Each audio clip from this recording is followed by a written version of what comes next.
Sokol Sadushi po vazhdon të shërbejë skemës për spostimin e tij drejt gjykatës kushtetuese pas përfundimit të mandatit në gjykatën e lartë. E nisi duke e përzënë nga kushtetuesja një ushtare të vetën, të cilën e rehatoi pedagoge në shkollën e magjistraturës. Pastaj, ngadalë si krimbi që ha drurin, i u kthye mandati të Holta Zaçajt. Me justifikimin e ripërtritjes së gjykatës kushtetuese, ju vërsul mandati të Holta Zaçajt, e cila sipas llogaritjeve të kuvendit duhet të qëndrojë në detyrë deri në vitin 2028. Kjo sepse Sadushi thjesht kur kishte hartuar reformën, kishte harruar saktësimin e rregullave për ripërtritjen çdo 3 vjet të gjykatës kushtetuese. Për këtë arsye, kuvendi kishte argumentuar mbi afatet 9 vjeçare të mandateve dhe jo shkallëzimin e tyre në shërbim të ripërtritjes 3 vjeçare në nisje të gjykatës së re kushtetuese. Pasi ushtroi presion mbi fakirët që komandon në gjykatën kushtetuese, arriti që me vendim të tyre të shkurtonte mandatin e Holta Zaçajt. Pastaj u vërsul mandati të Sonila Betës. Askush nuk arsyetoi sepse ky luftëtar i drejtësisë së re po i hante mandatet e gjykatës kushtetuese një nga një.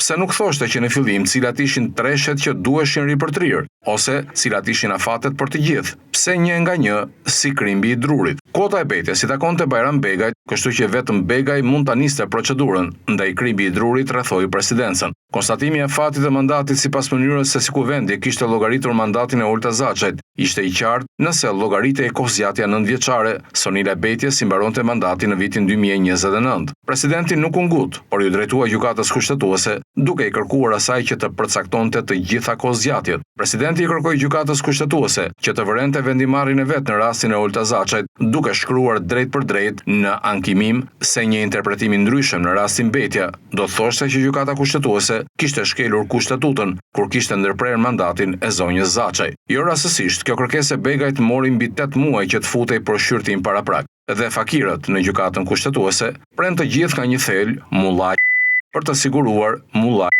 e Sokol Sadushit. Sot në gjykatën kushtetuese ka mbetur ende pezull betimi i Asim Vokshit, i përzgjedhur nga Sokol Sadushi, deri nëpërmjet falsifikimit të akteve si fituesi një gare ku fituese ishte qartësisht Naureda Llagami. Sokol Sadushi u drejtua me presion publik gjykatës administrative që do të shqyrtonte falsifikimin e tij, dhe presioni pati efekt. Çështja tani mbetet të shqyrtohet në gjykatën kushtetuese, ku prova e forcës tashmë nuk mund të fshihet pas interesave për Veliajin, pasi përplasja është ballore Rama Sadushi. Sokol Sadushi ka qenë konsulenti i vetëm i besuar i Erion Veliajit. Është ai që orientoi Veliajin drejt ankimimit në kushtetuese, e orientoi të shkonte atje ku Sadushi kontrollonte votën. Emrat e avokatëve ndrroheshin shpesh, pikërisht sepse nuk pranonin që urdhrat i merrnin nga Sadushi. Avokatucët e tjerë që lëshoheshin ekraneve promovoheshin nga Sadushi. Në këmbim fitonin klientel, por edhe mirënjohjen e njerëzit që kanë në dorë dosje klientësh të tyre. Për dieni, Sokol Sadushi mbyll pa shqyrtim gati 85% të dosjeve që mbërrin në gjykatën e lartë. Kësaj ai vetë personalisht zgjedh jo vetëm se cilat çështje meritojnë vëmendjen e gjykatës,